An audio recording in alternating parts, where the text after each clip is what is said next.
오늘 본문에 있는 말씀으로 팔복에 대하여서 첫 번째 말씀을 드리고자 합니다.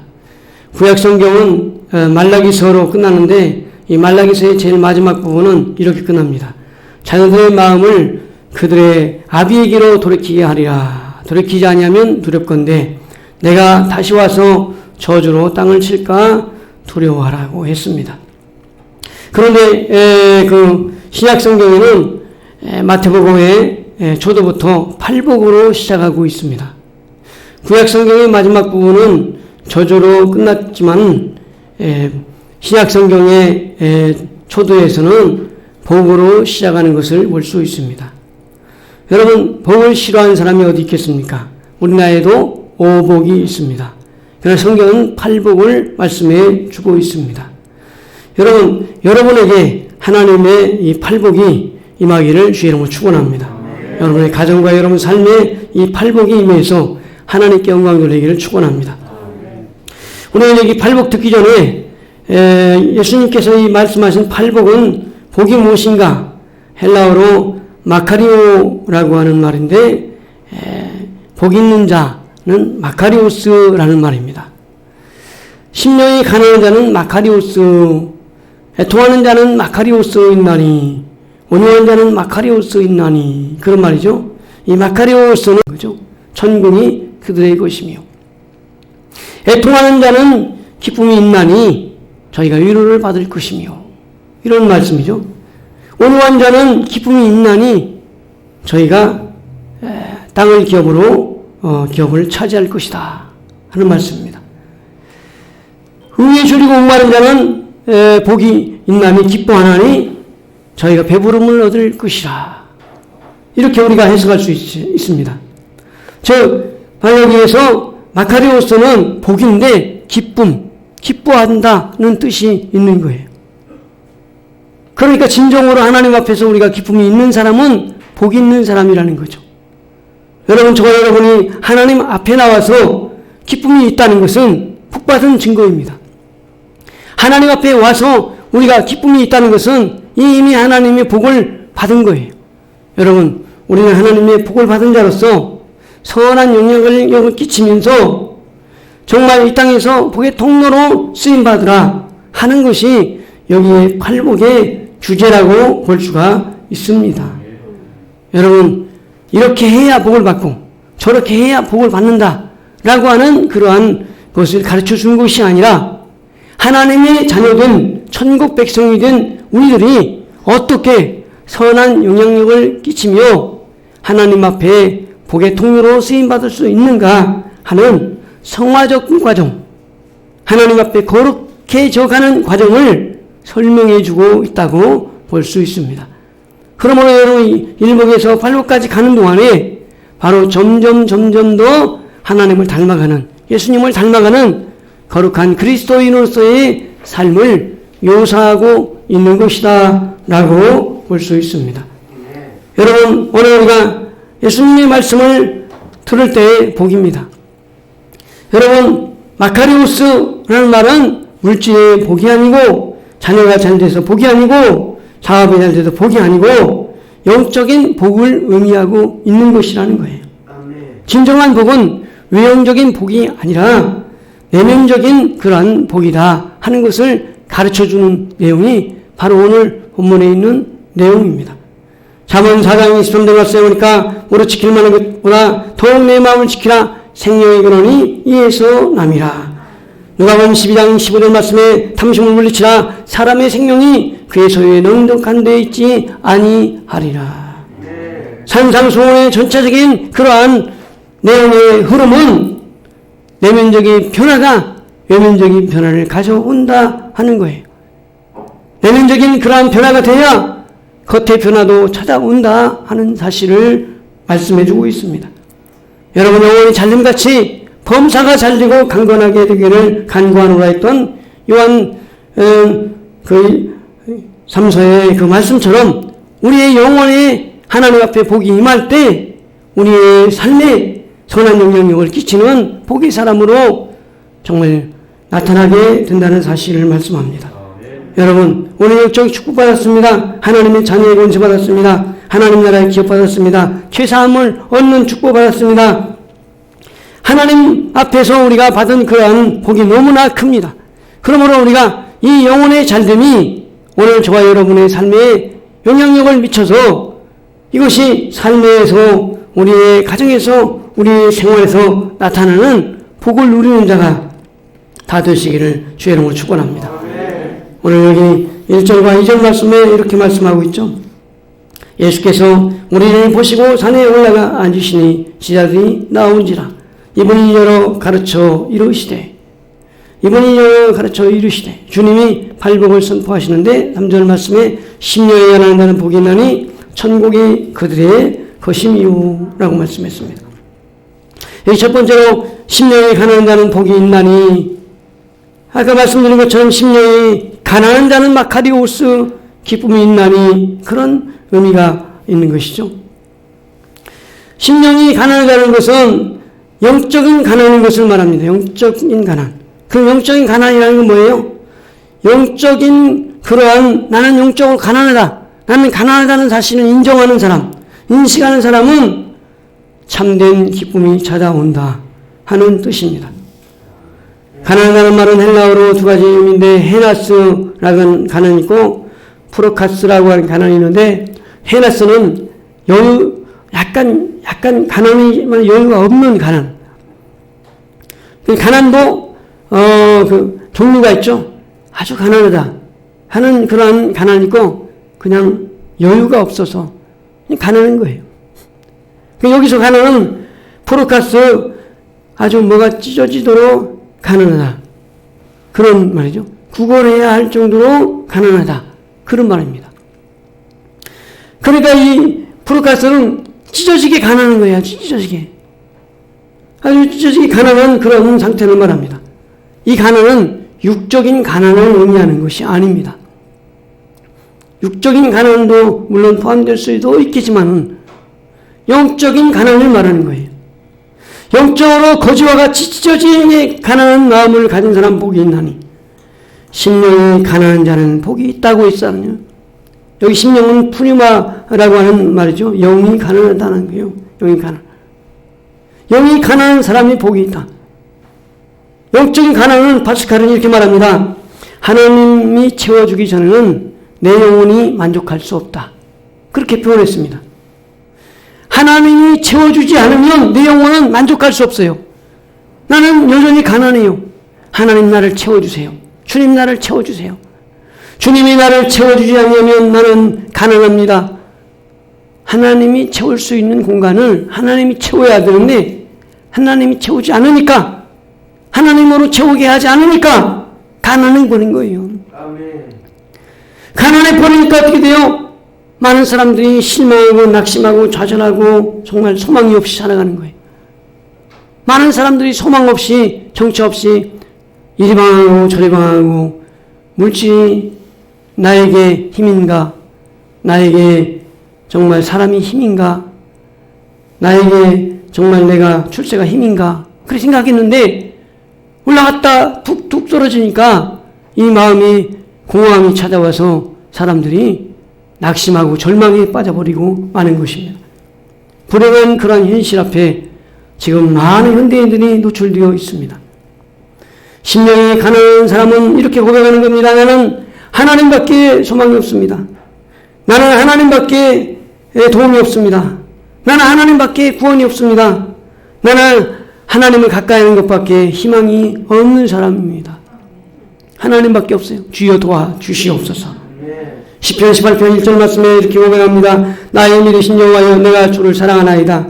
여호와는 나의 반석이시요 나의 요새시요 나를 건지시는 이시요 나의 하나님이시요 내가 그 안에 피할 나의 바위시요 나의 방패시요 나의 구원의 뿌리시요 나의 산성이시로다. 내가 찬송하신 여호와께 아뢰니 내 원수들에게서 구원을 얻으리로다. 여러분, 하나님은 어떤 분이십니까? 하나님은 우리의 유일한 소망이십니다. 유일한 소망이세요. 하나님이 없으면 아무것도 없는 거예요. 이 고백이 있는 사람이 영적으로 가난한 사람이라는 거예요. 영적으로 가난한 사람. 여러분, 오늘 저 여러분의 마음이 어디에 있습니까? 여러분의 심령이 어디 있습니까? 하나님 앞에 와 있기를 주의 이름으로 축원합니다. 사무엘상 2장 6절 말씀에 여호와는 죽이기도 하고 살리기도 하시며 음부에 내리기도 하시고 올리기도 하시는도다.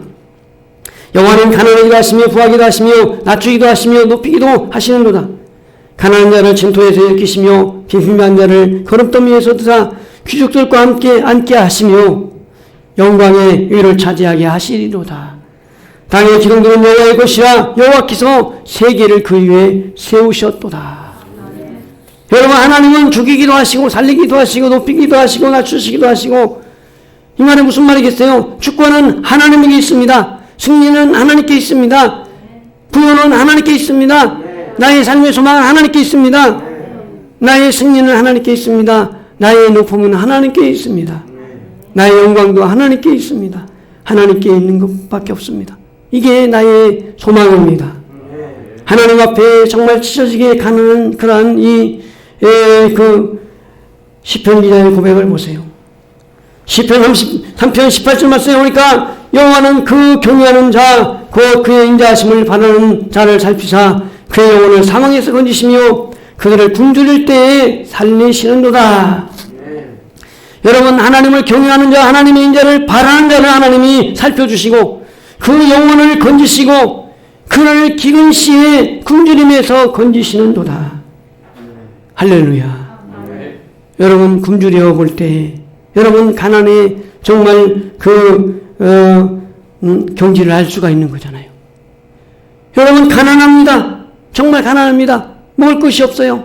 여러분, 먹을 것이 없으면 얼마나 정말 애탑니까?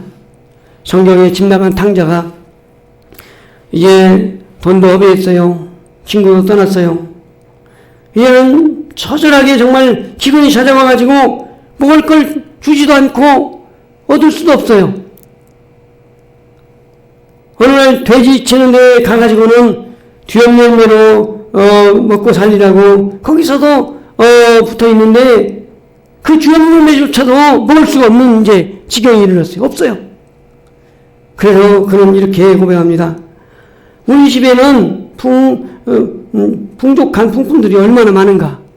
나는 여기서 줄여 죽는구나. 내 아버지 집에 돌아가리라. 그는 스스로 돌이켰어요. 왜요? 가난이 그렇게 만들었어요. 내가 여기서 왜 가난해야 돼? 우리 아버지는 부자인데. 우리 아버지에게 돌아가리라. 어느 날 시카고의 큰 호텔에 노신사가 들어왔습니다. 카운터에서 하는 말이 제일 싼 방을 주시오. 여기서 제일 싼 방을 주시오. 그러니까 이 카운터 아가씨가 말합니다.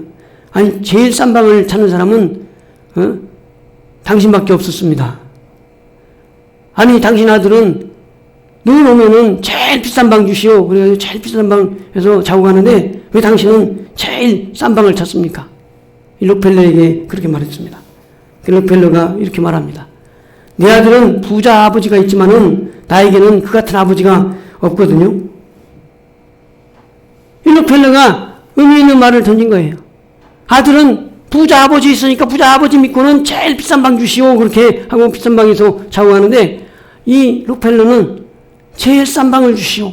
하고 제일 싼 방에서 자고 갔다는 거예요. 여러분, 우리 아버지가 누굽니까? 하나님 아버지잖아요. 우리 하나님 아버지를 모시고 있는 우리들은 정말 제일 부자 같은 거예요. 우리는 부자예요. 우리 아버지가 계시니까. 가난한 사람은 찾게 돼 있어요. 아버지를.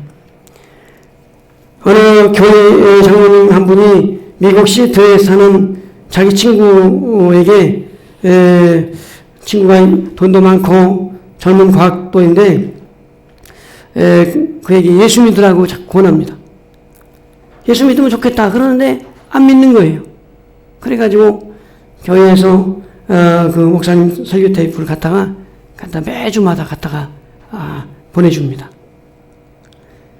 매주 일주일에 한 번씩 보내주는데 그 친구가 이제 친구가 보내니까 받아놓고 알았어 들어볼게. 그러고 이제 쌓아놓는 거예요.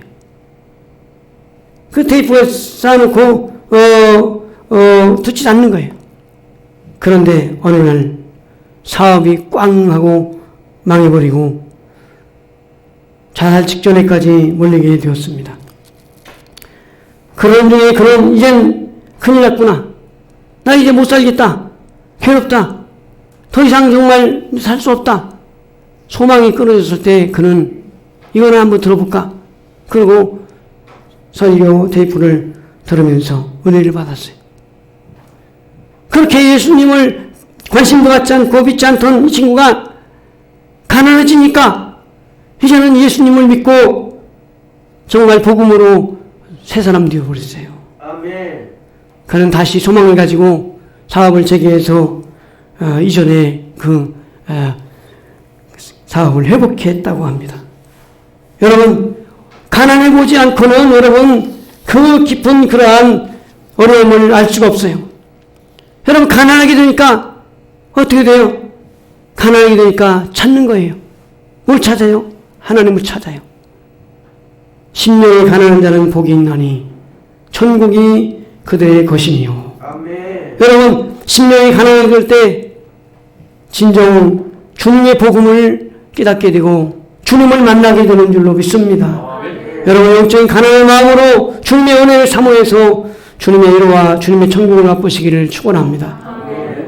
두 번째로는 애통하는 자가 복이 있다고 말씀합니다. 4절 말씀에 우리 다 같이 읽겠습니다. 시작. 애통하는 자는 복이 있나니 그들이 위로를 받을 것이며. 아멘. 다시 한번 시작.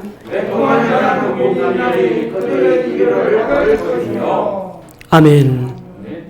여러분, 애통하는 자는 복이 있나니, 애통은 헬라어로 펜데이라는 말인데 찢어지도록 처절히 운다.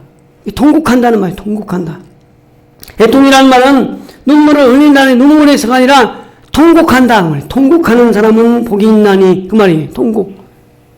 애통, 얼마나 힘들면 애통하겠어요. 정말 애통하고 회개하는 마음, 그러한 마음 갖는 것은 뭐예요? 눈물을 흘린다는 거죠. 이 애통은 눈물인데 이 눈물은 우리 몸에 정화작용을 가져다 줍니다. 카타르시스를 가져다 줍니다.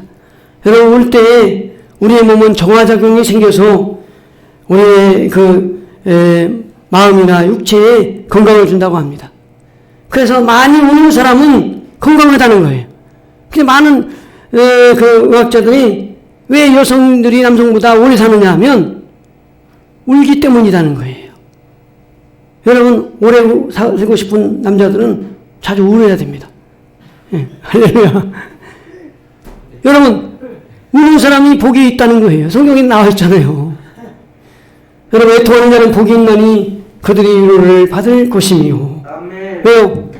카타르시스가 일어나기 때문에 주님은 이런 말씀을 하는지 모릅니다. 그러나 여기에는 정말 더 중요한 의미가 있습니다. 여러분, 애통하는 사람은 복이 있다고 하셨어요. 별들의 고향의 작가 최인호 씨가 사랑아 나는 통곡한다 라고 하는 다른 책을 냈습니다. 그 책의 서문에 이런 이야기가 나오고 있습니다. 나는 통곡하며 살고 싶다. 나는 대충대충 생활도 대충대충 만남도 대충대충 일도 대충대충 그렇게 살고 싶지가 않다. 나는 모든 일에 통곡하는 그런 열정을 지니고 살고 싶다. 어찌 사랑뿐이겠는가. 나는 친구도 통곡하고 사귀고 싶다. 꽃 한 송이도 보아도 통곡하며 보고 싶다. 네 아들 딸들의 통곡하는 아버지가 되고 싶다. 아내와도 늙어 죽을 때까지 통곡하며 살고 싶다. 하나님도 통곡하며 믿고 싶다. 나는 통곡하고 살고 싶다. 라고 고백했습니다. 이게 무슨 말이겠어요? 아니, 통곡하고 살고 싶다. 이런 무슨 뜻이 담겨 있겠어요? 무슨 일을 할 때 진정성을 가지고 내가 정말 살고 싶다. 인간미라는 것은 무엇입니까? 인간미는 우리가 감정을 가진 동물이기 때문에 감정이 있는 거예요. 감정을 가지고 정말 인격적인 그런 게 있는 거예요.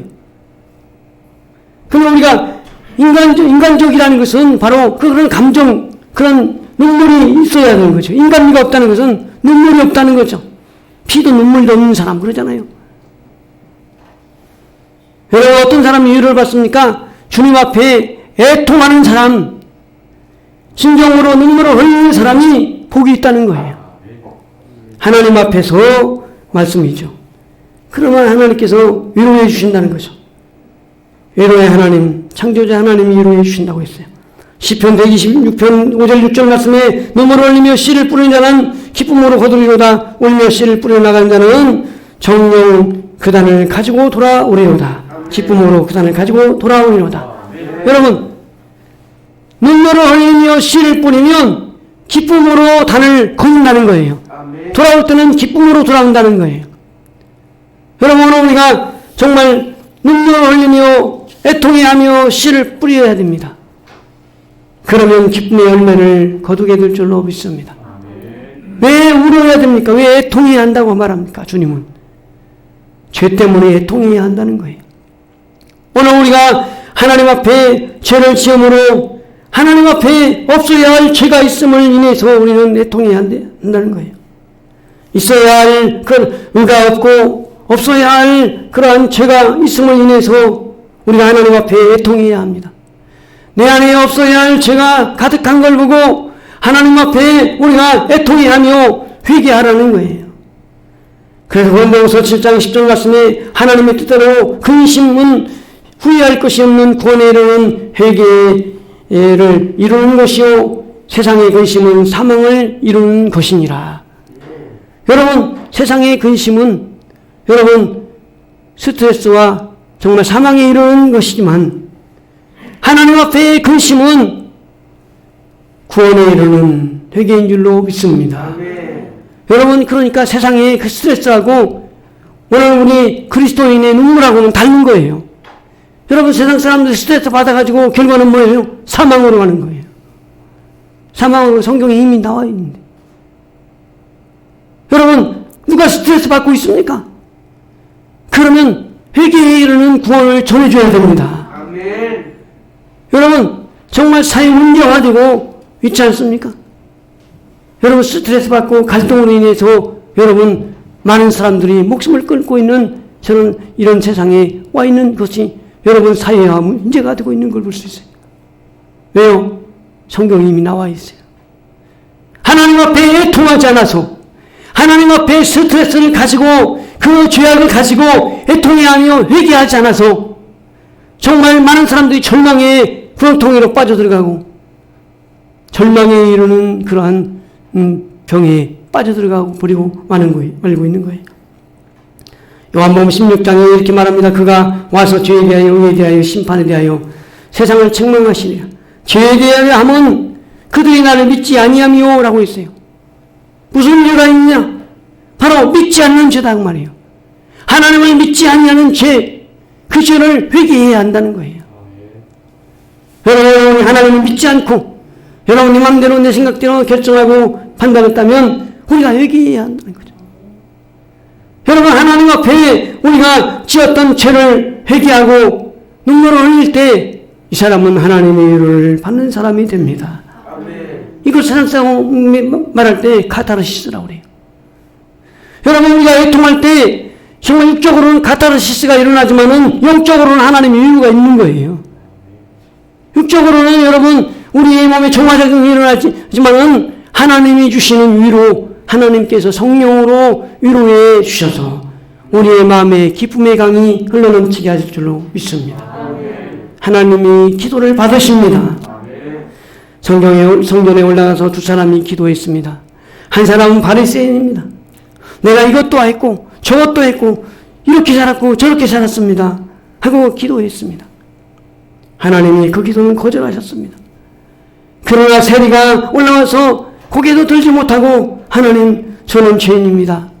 저를 불쌍히 여겨 주옵소서.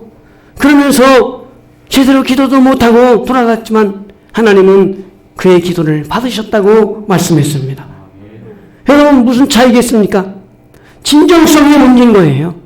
하나님 앞에 진정으로 회개하지 않고 진정으로 하나님 앞에 나오지 않는 그런 영혼을 하나님은 거부하셨던 거예요. 오늘 우리 하나님 앞에 애통하고 회개할 때 하나님은 위로해 주시는 줄로 믿습니다. 나는 죄인입니다. 나는 부족한 사람입니다. 나는 하나님 앞에 정말 더러웠고 추한 죄인입니다. 하나님 용서해 주옵소서. 성령으로 정말 나를 붙잡아 주옵소서. 회개하는 사람, 바로 하나님께서 위로가 있는 것입니다. 사도 바울은 고린도전서 15장 9절 말씀에 사도 중에 내가 지극히 작은 자라, 에베소 3장 8절 말씀에도 모든 성도 중에 지극히 작은 나보다 라고 말씀했어요. 그러니 디모데후서에서는 죄인 중에 내가 괴승이라 라고 고백합니다. 그런 죄에 대하여 이렇게 회개합니다. 로마서 7장 24절에 오호라 나는 권고한 사람이로다. 이 사망에서 누가 나를 건져내랴 라고 울부짖는 모습을 볼 수 있습니다. 바울이 그토록 간절하게 죄에 대해 몸부림치는 것은 죄가 정말 우리보다 더 많아서 그토록 그가 간절히 몸부림친 게 아닙니다. 하나님의 은혜를 받다 보니까, 하나님의 성령을 받다 보니까 하나님 앞에 자신의 모습을 더 생각하게 된 거예요. 하나님 앞에, 말씀 앞에 서 있는 자신이 너무나 정말 추하고 더러운 모습을 정말 보고는 하나님 앞에 오호라 나는 권고한 사람이로다. 누가 이 사망 위에서 나를 건져내랴. 하나님 앞에 회개가 나온 거예요. 고람되어 하나님 앞에 서서 자신을 보니까 자신은 하나님 앞에 추하고 더러운 모습을 정말 보여줬다는 것을 깨닫게 됩니다. 그래서 여러분 성경의 이사야서 6장에 보니까 그 천사들이 두 날개로 날고 두 날개로는 얼굴을 가리우면서 하나님을 청하합니다. 거룩하다 거룩하다 거룩하다. 두 날개로는 정말 자신의 발을 가리우고 하나님을 찬양합니다. 거룩하신 하나님께 찬양합니다.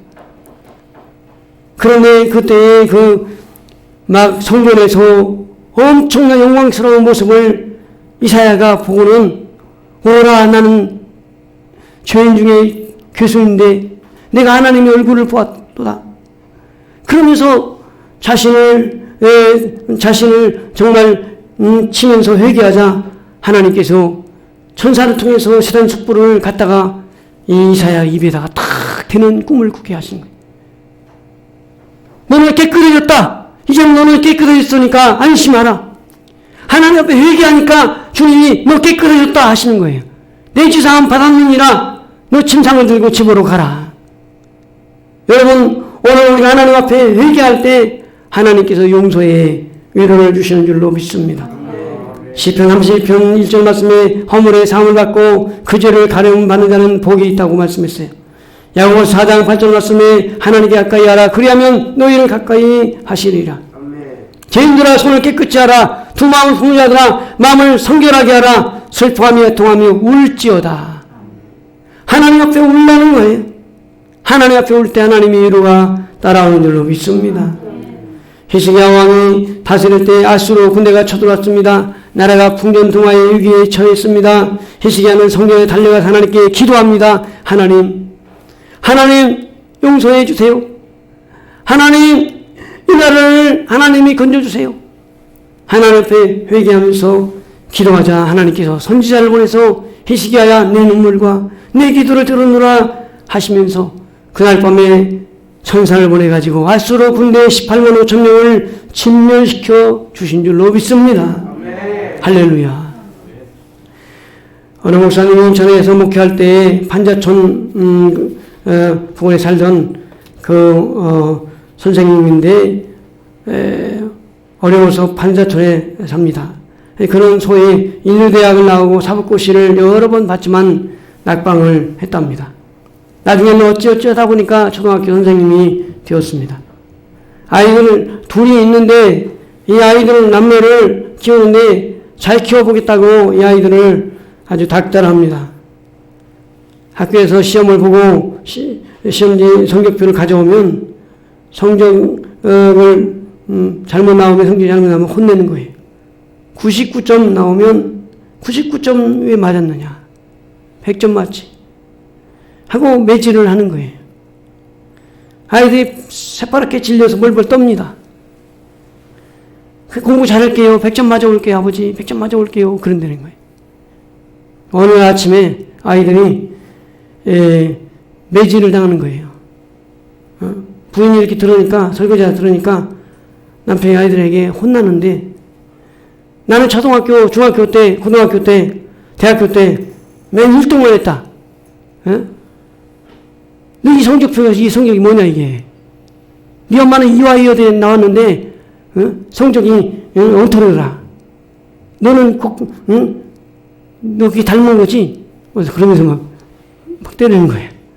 그러니까 이 설거지 하나 듣고 있다가 이 부인이 화가 나가지고는 문을 확 열고는 야!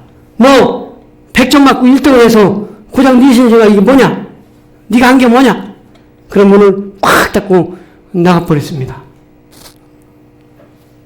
그렇게 남편 앞에 설설 기던 부인이 그냥 화가 나가지고 막 쏘아붙이니까 그 얘기가 맞거든요. 문 닫고는 이 남편이 그냥 완전히 그냥 기절할 정도로 된 거예요. 이었고 이 남편이 막 통곡을 하면서 우는 거예요. 몇 시간 혼자 막 그렇게 울더니 이분이 확 바뀌어버려가지고 자상한 아버지로 바뀌었답니다.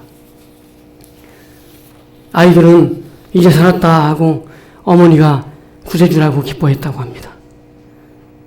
통곡하니까 바뀌어진 거예요. 통곡하지 않고는 제고시를 할 수 없습니다. 애통해야 삽니다. 주님이 뭐라고 말씀했어요? 회개하라. 천국이 가까웠느니라. 회개하라. 천국이 가까웠느니라. 여러분, 하나님의 위로는 언제 옵니까? 오늘 우리가 하나님 앞에 울 때, 하나님 앞에 울 때 하나님께서 우리에게 웃음을 주시는 분이십니다. 할렐루야. 하나님 앞에 울어라. 하나님 앞에 회개하라. 하나님 앞에 통곡하라. 그래야면 하나님이 너에게 위로를 주실 것이다. 여러분, 사랑하는 성도 여러분, 주님 앞에 우리가 죄에 대해서 하나님 앞에 애통함으로 하나님의 예배의 축복을 받기를 예수님의 이름으로 축원합니다. 두 번째로 우리가 마지막으로는 온유한 자가 복이 있다고 말씀합니다. 온유한 자는 복이 있나니, 온유하자는 말은 겸손으로 해석이 됩니다. 겸손한 자. 이 온유한 자는 마카리오스 한다. 온유한 자는 기뻐한다는 거예요. 그 사람이 땅을 기업으로 받을 것이며 라고 했어요. 여러분, 온유한 사람은 복이 있다고 주님 말씀하세요. 오늘날 같으면 야, 너 강해져야 돼. 야, 너 싸워서 이겨야 돼. 너 기죽지 말아야 돼. 이렇게 가르치는데 주님은 그렇게 말씀하지 않으셨어요. 너는 온유한 자가 되어야 네가 복이 있다. 온유해야 된다. 이렇게 말씀하시고 계십니다. 온유한 자는 바로 하나님의 때를 기다리는 것을 말합니다. 참는 것을 말합니다. 하나님의 때를 보고 참는 것. 같이 합시다. 하나님의 때를 보고 참는 것. 여러분, 하나님의 때를 보는 것은 바로 하나님 때를 보고 참는 것이 뭐냐면 겸손입니다. 겸손하라. 그러면 너를 높이시리라. 여러분, 하나님 앞에 우리가 겸손하면 하나님 오늘 우리를 높여주실 줄로 믿습니다. 성호스틴이 어느 날 제자에게 이런 질문을 받습니다. 선생님, 그리스도인의 최고의 덕목이 무엇입니까? 그때 어거스틴은 이렇게 말합니다. 첫째는 겸손이다. 그럼 둘째는 뭡니까? 둘째는 더 겸손이다. 그럼 셋째는 뭡니까? 셋째도 겸손이다. 그러면 겸손의 반대는 무엇입니까? 라고 물었더니 그거는 당연히 교만이지. 또 물었답니다. 선생님, 그럼 교만은 무엇입니까? 이 질문에 어거스틴은 의미심장한 그러한 답변을 했다고 합니다. 교만은 나는 겸손하다 생각하는 것이 생각한다면 그게 교만이다 라고 말했답니다. 자신이 겸손하다 생각하는 것이 그게 교만하다는 거예요. 여러분, 나는 겸손한데 이렇게 생각하고 있다면 그것도 교만일지 모르다는 거예요. 여러분, 진정한 그런 온유는 겸손한 사람입니다. 여러분, 오늘 참기 힘든 일 앞에 오늘 섰을 때 어떡합니까? 내가 혼내줘야지. 내가 정말 가만히 있지 않아야지. 내가 참지 말아야지. 이렇게 생각을 하고 행동을 취하려고 합니다. 그러나 그때도 나는 주님을 바라봅니다. 예수님이 참으셨고 예수님이 겸손하셨기에 나도 참습니다. 주님이 심판해 주시겠지. 주님이 심판해 주시겠지. 여러분, 다윗이 압살롬의 반역으로 인해서 피난을 갈 때 그 시므이가 강가를 건너는 그 다윗을 향해서 야 저주받은 자야, 야 저주받은 자야 하면서 막 저주를 퍼붓잖아요. 아들에게 배반을 받느냐? 야 아들한테 배신을 받냐? 그러면서 막 이 저주를 퍼붓습니다. 그때 호위하고 있던 참모들이 그 저주하는 시므이를 당장 목을 베고 오겠습니다. 그럴 때 다윗은 말렸습니다. 야, 내버려두라. 하나님이 시킨 것인지 모른다. 하나님이 저 저주가닥에 나에게 복을 주실지 몰라. 그러면서 갑니다. 이게 무슨 말이겠어요? 하나님의 때를 기다리는 거예요. 야, 저것도 하나님의 소리인지 몰라. 하나님이 저 저주의 목소리를 듣고는 내가 축복받을지 몰라. 그러면서 피난갈 때 훗날에 다시 그 자리에 올라가게 되는 걸 볼 수가 있습니다. 여러분, 다윗은 그뿐만 아니라 이삭도 그 아버지가 받던 우물을 가지고 양을 먹입니다. 어느 날 블레셋 사람들이 와가지고 어거지를 씁니다. 야, 이게 우리 거다. 그러니까 그 이삭이 양보하고 딴 데 가서 우물을 또 팝니다. 그 또 와가지고는 그럴 사람들이 야, 이거 내 거다. 또 다투니까 또 다른 데 가가지고 우물을 팝니다. 3번이나 그렇게 다툼이 일어날 때 피하다가 로봇이라는 곳에 가서 우물을 파니까 거기서 우물이 나오는데 이제는 다투지 않으니까 하나님이 우리 장소를 넓게 해주셨으니 하나님이 번성케 하실 것입니다. 그리고 로봇이라고 이름을 지었다고 합니다. 여러분, 이삭은 100배나 복을 받았고, 여러분, 이삭은 믿음의 조상, 정말 아브라함과 같이 복의 사람으로서 정말 인정을 받고 있는 걸 볼 수가 있습니다. 그가 가는 곳마다 샘물이 터져 나왔어요. 하나님이 준비한 그러한 복이 임했던 것을 볼 수가 있습니다. 온유한 자는 복이 있나니 그의 땅을 기업으로 받을 것이며, 시편 31편 11절 말씀에도 오직 온유한 자는 땅을 차지하며 풍부한 화평으로 즐기리로다. 의인은 땅을 차지하며 거기 영영이 거하리로다. 여러분, 예수님이 이렇게 말씀하십니다. 수고하고 무거운 짐이 자들아 다 내게로 오라. 내가 너희를 쉬게 하리라. 나는 마음이 온유하고 겸손하니 내게 와서 내 멍에를 메고 내게 배우라. 그러면 내 멍에는 쉽고 내 짐은 가볍다. 우리 주님은 야, 내게로 오라. 여러분, 예수님은 온유하셨어요. 여러분, 온유하여 십자가를 정말 지시고 우리를 위하여 달려 돌아가실 때까지 참으셨어요. 죽기까지 참으신 분이세요. 겸손하신 분이세요. 여러분, 오늘 우리가 예수님의 온유, 이삭의 온유, 여러분 다윗의 온유를 우리가 본받아야 됩니다. 여러분, 우리도 주님 앞에 겸손할 때 하나님께서 보상해 주실 줄로 믿습니다. 하나님의 시간에 하나님이 능력으로 임하여 주셔서 오늘 우리에게 갚아주실 줄로 믿습니다. 사랑하는 성도 여러분, 심령이 가난한 자가 복이 있다고 했습니다. 애통하는 자가 복이 있다고 했습니다. 온유한 자가 복이 있다고 했습니다. 여러분, 하나님을 닮은 그런 마음을 가지고 살 때 복된 사람입니다. 여러분, 하나님의 팔복으로 저와 여러분이 축복의 통로로 선한 영향력을 끼치는 주의 성도들 되기를 예수님의 이름으로 축원드립니다.